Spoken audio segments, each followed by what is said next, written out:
हिंदू लड़कियों को ऐसा फील ही क्यों होता है कि मुस्लिम लड़का उसका भाई हो सकता है? भाई वो हमारा भाई नहीं है। अपनी खुद की चचेरी बहन का वो भाई नहीं होता है, अपनी खुद की ममेरी बहन का वो भाई नहीं होता है, वो अपने चाचा की चाची का वो बेटा नहीं होता है। चाचा मर जाते हैं तो चाची से मामा मर जाते हैं तो मामी से शादी। रिश्तों की मर्यादा को नहीं मानता है तो फिर वो एक हिंदू लड़की का भाई कैसे? मोनालिसा বিয়ে করেছে একজন মুসলিম ছেলেকে।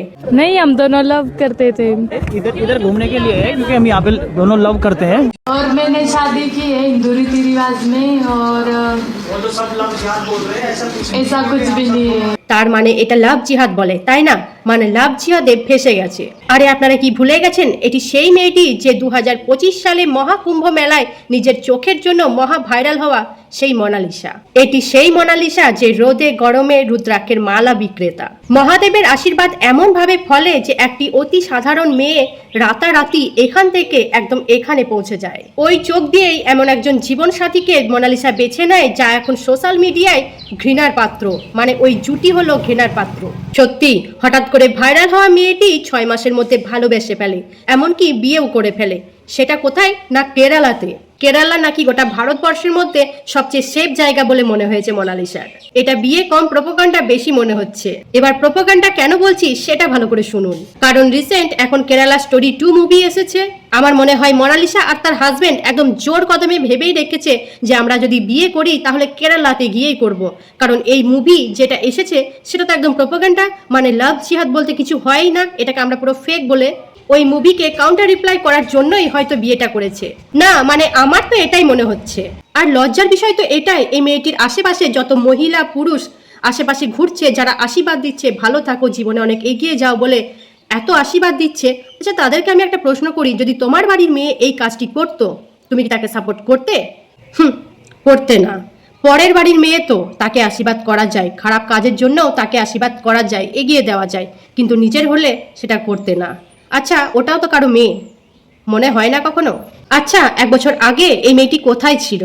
আমাদের মতো আপনাদের মতো মানুষেরাই তো ওকে এই জায়গায় পৌঁছে দিয়েছি, তাই না? আজ সেই মেয়ে বাবা মায়ের থেকে পরিবারের থেকে পুলিশ প্রোটেকশন চেয়ে বিয়ে করছে মন্দিরে। সত্যি কি পুলিশ প্রোটেকশনের প্রয়োজন ছিল? দেখুন ওর বাবা কি বলছে।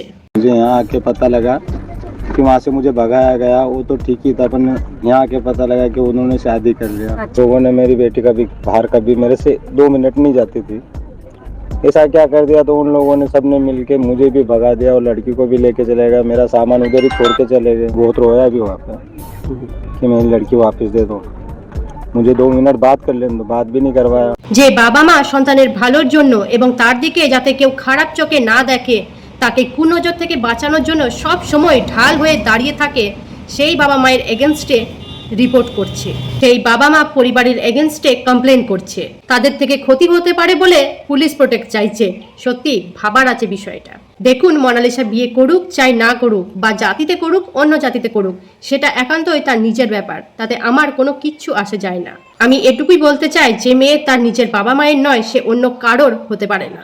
আরেকটি কথা, এই ছেলেটি যে বলছে আমি আমার জাতি পরিবর্তন করব না, মানে আমি আমার ধর্ম নিয়ে থাকবো, মোনালিসা তার নিজের ধর্ম নিয়ে থাকবে। আমি নিজের ধর্মের প্রতি ভালোবাসা আছে এবং তার ধর্মের প্রতিও আছে, এবং মোনালিসারও 2 ধর্মের প্রতি আছে। আমরা দুজনকে শুধুমাত্র ভালোবাসি, তার জন্যই বিয়েটা করেছি, আর এইভাবেই আমরা কাটাবো। আদৌ কি এটা হতে পারে? মানে এটা কি সম্ভব? আমি যতদূর জানি ইসলাম ধর্মে অন্য ধর্মের সাথে বিবাহ কখনোই মান্যতা দেয় না। ইসলাম ধর্মে এটি আছে, অন্য ধর্মের হলে তাকে ধর্ম পরিবর্তন করলে তবেই তাকে মান্যতা দেওয়া যাবে, এবং ধর্ম পরিবর্তন করে নিকাহ করতে হবে, তবেই তারা স্বামী স্ত্রী রূপে পূর্ণতা পাবে। তাহলে ফারহান আর মোনালিসা কিভাবে মন্দিরে গিয়ে বিয়ে করলো, আর তাদেরকে মন্দিরে ঢুকতেই বাকে দিল বিয়ে করার জন্য?